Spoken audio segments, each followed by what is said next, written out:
What's it like flying on an airline's longest flight? These flights are certainly an endurance and a test of how long one is willing to be inside a plane. Are these flights better than 2 flights with a connection? I got 16 hours to find out. A very early good morning from Changi Airport. In the last couple of videos I was bouncing around Asia and I made my way down to Singapore. And I did that not just to bounce around Asia and to eat tteokbokki in Seoul, but it was for anticipation for today's flight. Today we'll be flying with Air Canada on their longest flight, which connects Singapore to Vancouver. Air Canada recently launched this line back in April or May 2024, and it's the only direct flight which connects the 2 countries. The flight is set to depart at 9:10 in the morning, and for a 15 or 16-hour flight, I'd rather not be in economy if I could help it. So since I'm flying with my home airline, I was able to put in an upgrade request. So as of right now, I'm waitlisted, so I don't really know what type of service we're going to experience today. Nonetheless, come along as we go from A to B. We have a long day ahead of us, but let's enjoy and let's see how Air Canada serves their longest flight. We start outside Terminal 2 on what looks like to be a lovely start to the day. I had a quick 24-hour layover from my previous flight, and I always enjoy my time in Singapore. There's even a taste for us Canucks. Must have sprung up overnight. Air Canada's check-in is found in Section 4 of Terminal 2, and I had to pay a visit to drop off the bag and get a passport check so I could receive my boarding pass. It was also a good opportunity to see how well my packing skills are. Not bad. All in all, I was done within a few moments. I then had time to enjoy the airport. Singapore does air travel very, very well. Just the scale of everything here combined with the quality and design is absolutely impressive. They're able to facilitate millions of people without the airport feeling crowded or rushed. And the design of the check-in areas provide the space that is required for the often large planes which serve Singapore. And let's not forget about the Jewel, though there was no time to visit it this morning. The airport offers no shortage of places to grab a caffeine fix any time of the day, and caffeine will be an integral part of getting through this very long day. Past the border control, and the airport is equally as pleasant. Singapore conducts security screening directly at the gate, not by passport control, so keep in mind that any liquids, sans duty free, bought in the international zone won't be able to be brought into your gate. On the 4th floor, away from the duty-frees and retail outlets, you can find the food courts. It was about 7:45 now, so I thought I'd get a little nibble. How could I pass up the delicious food of Singapore? Not a chance I'd be stopping off at Subway for a footlong. It took a while to figure out what to get. It all looked so good. I love dim sum, but how many siu mais can one person realistically eat? I went with the noodle and shrimp dumpling set, which was a solid call, and the healthy portion size did the trick. Fully content, I made my way to the gate, and I take this moment to welcome new viewers to the channel and invite you to subscribe for continued travel and aviation related content. You might want to check out some of my other videos for travel options you perhaps didn't know about. Slightly less appetizing than my breakfast was the line to get into the gate, as security is done beyond those glass panels. It can take a little bit of time to get through, so keep this in mind should you be passing through. And here's our 787 Dreamliner, which would take us all the way to Vancouver. It was about at this time that I was notified that my upgrade cleared, and we'd be off to Vancouver in business. So I headed right on board. Today we'll be in seat 8A, the last row of business class. Upon boarding, there was an amenity kit, bedding, slippers, and a water bottle at the seat. A menu was handed out, a pre-departure beverage was offered, and not too long after that, we were on our way. We're on one of Air Canada's 787-9 Dreamliners, which has 291 seats over 3 classes with 8 lavatories. We last flew on this aircraft back in 2022, so I'll leave that link to my Trans-Pacific flight for those wanting a reminder of what it was like to fly when we were following the science.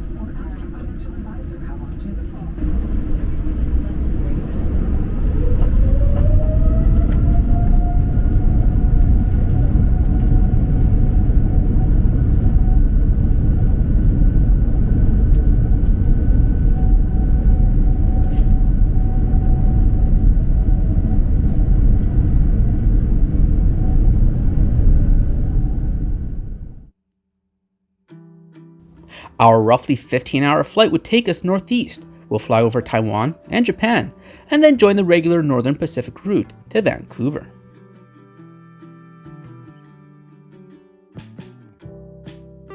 The 8-row business class cabin is laid out in a 1-2-1 reverse herringbone configuration, with LED mood lighting running down the length of the plane. The cabin has a brighter appearance compared to the premium and economy classes due to the off-white pods.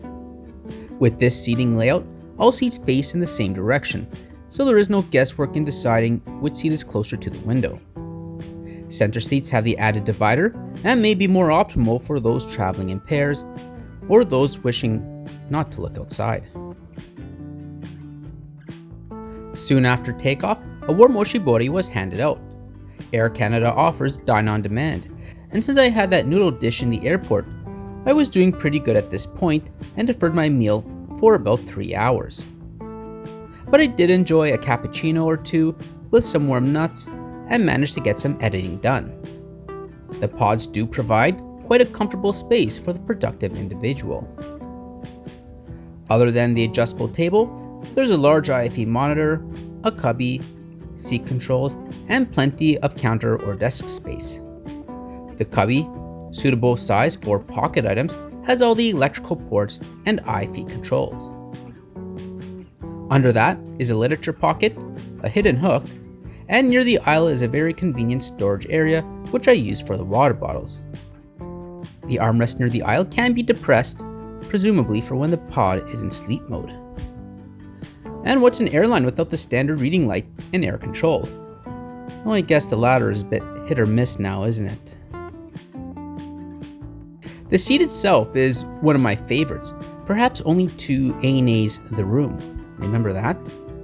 Besides being a fully reclining seat, there is also a massage feature, which got a good workout over the course of this flight.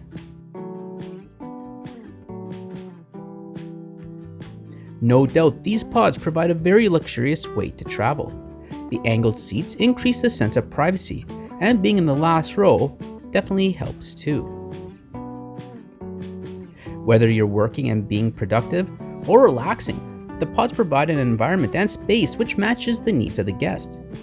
And I like how they utilize the space by the window, which would otherwise be unused. I also chose this seat in the last row as it has a bit more counter space as the pod is squared up at the bulkhead, beneficial to store the bedding. If there is one drawback with the signature suites, it's the fact that Air Canada does not provide a complimentary Wi-Fi to business class passengers, even on international long haul. The plans available are the same to all guests on board. There are a variety of plans available, with the cheapest starting at $10.75 for 1 hour. They do, however, provide free texting to Aeroplan members, so I use this instead of buying Wi-Fi. And the good news is now they include Line, along with many other texting platforms. The IFE is very smooth with a large library. I like how now airlines are including streaming services, and you can see there's HBO, Apple, Disney, and so forth. Picture-in-picture is a beneficial feature too, so you can watch a show and have the moving map all at the same time. The remote will be the easiest way to navigate the entertainment system, and beyond entertainment, you'll also find the complete dining and bar menus. Air Canada provides noise-cancelling headphones in business, the best way to listen to that notorious boop from Sector 7G, 30,000 feet in the air. And of course, no issues in the auditory department. Dude behind me agrees as well.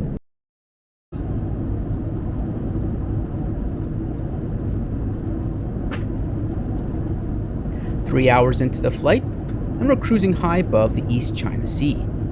Being about noon, it was time for my dinner. There are 4 main meal options, and my selection was made prior to departure. The appetizer is composed of bread, fresh salad, and a seared sesame tuna. The lime soy mayo was very good and went well with the tuna and cucumber salad. For the main meal, I went with the tenderloin, simply to compare it with Asiana's beef dish. And what do you think? Presentation looks a bit meh. Maybe an oval dish would be better, or, I hate to say it, but maybe a bowl specifically for the rice. Guess living in Asia is probably rubbing off on me a bit too much. Presentation aside, it tasted very well. The tenderloin had good seasoning. Think more braised meat than grilled. The sauteed vegetables were fine, but needed the added salt and pepper. It was not a bad meal by any stretch, though I do think Asiana wins in the tenderloin category. But check that one out and let me know what you think. The dessert was either fresh fruit or cheesecake. The CA asked, why not both? And who am I to argue with that? I enjoyed the tropical mango and dragon fruit. Fantastic. Cheesecake was a star, no doubt though. Probably one of the best desserts I've ever had on a plane. Rich, sweet, smooth, delicious. And this brings up a very important question. Should cheesecake be baked? Please let me know in the comments. Alright, I don't talk too much on the airplanes, but that cheesecake is absolute heaven. Probably one of the best desserts I ever had on a plane. So, very, very good meal overall and fantastic cheesecake. And it was time for a gin and tonic, so cheers to Air Canada's longest flight. 3 hours down, 13 to go.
About 6 hours into the flight, and they came around with chicken sautés, which came with a cashew sauce.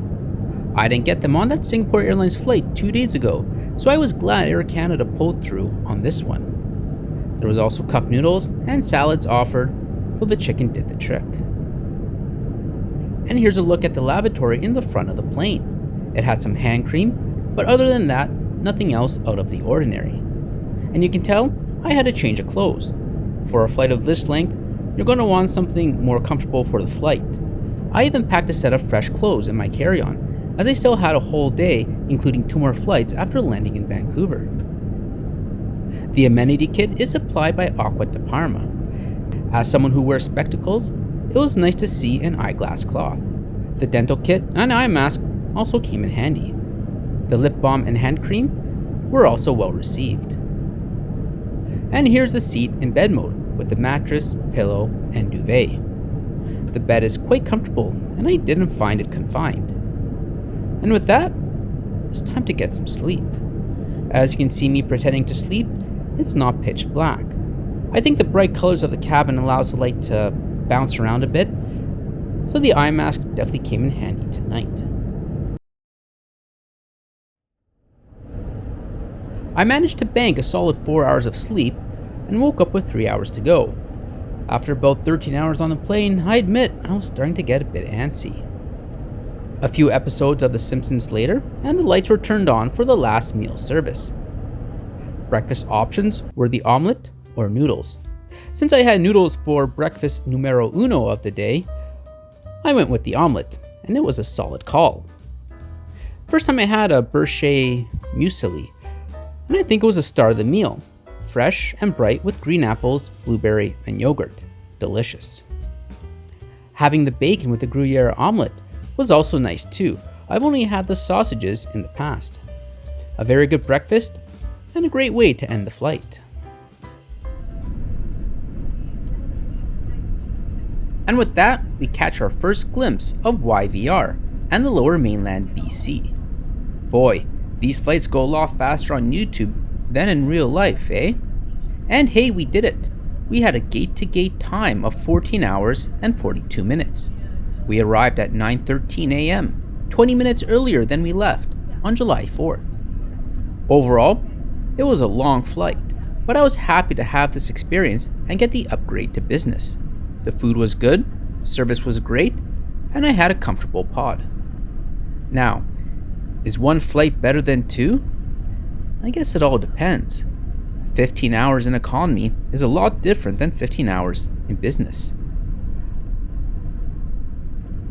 I probably would not want to do this in anything less than premium economy, but proper preparation, such as bringing a change of clothes, having a water bottle, and preparing yourself for a long flight certainly helps. If you can't sleep for long stretches on a plane, then you'd have no problem on these types of flights.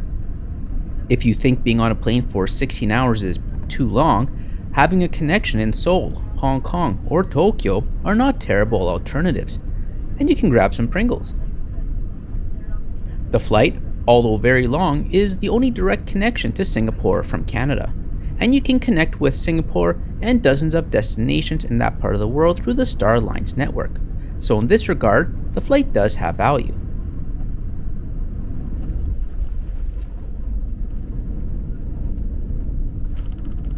This was the first flight of my itinerary from Singapore to Calgary, and then the return from Toronto to Tokyo, booked in economy. The price came out to $2,194 plus the cost of the upgrade. We also offset 476 kilograms of carbon for this trip. Total carbon offsets can be found on the channel's page. Thanks for watching. Let me know what your thoughts are on Air Canada's longest flight. I had 2 more flights to go after this, so I pretty much slept through the next 2. Thanks for watching, and I'll see you next time.